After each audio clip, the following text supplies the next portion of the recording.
En Guinée, l'opposition annonce la reprise des meetings et des manifestations politiques dès le 4 août 2014. Une décision prise ce vendredi 25 juillet lors d'une session extraordinaire. L'opposition accuse le gouvernement de refuser le dialogue politique et de ne pas respecter les clauses des pourparlers déjà signées le 3 juillet 2013. Ces dernières prévoyaient par exemple l'organisation des élections communales et communautaires dans le premier trimestre de l'année 2014. Vous savez, nous avons mené en 2013 vraiment un combat de titan pour obtenir finalement le dialogue au terme duquel un accord a été conclu. Le gouvernement s'était engagé à faire un certain nombre de choses. Et à l'époque, donc, on a décidé d'arrêter les manifestations, d'aller autour de la table et on a trouvé un accord. Malheureusement, les engagements du gouvernement, jusqu'à présent, on n'a vu aucun signal allant en tout cas aucune volonté de mettre en œuvre justement les dispositions de cet accord. On a exigé qu'il y ait un dialogue aujourd'hui.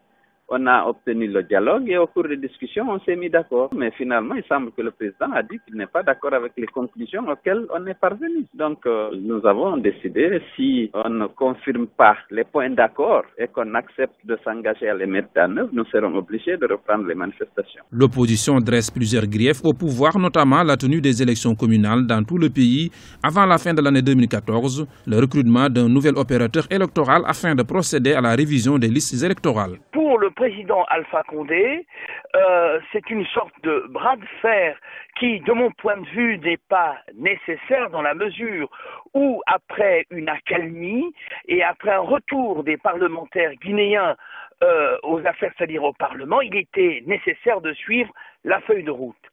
Cette façon de gouverner en bigarrure et en zigzag n'est pas en effet ici une bonne approche de la gouvernance et encore moins une bonne chose pour la société guinéenne. L'opposition remet en cause également les résultats du dernier recensement qui estime la population guinéenne à 10,6 millions d'habitants.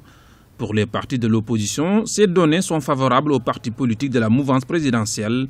Ils soutiennent que la population dans les régions favorables au gouvernement a été gonflée, alors que les fiefs de l'opposition ont subi une baisse drastique du nombre d'habitants. Rappelons que les députés de l'opposition guinéenne avaient décidé de bouder l'hémicycle au début du mois de juin 2014.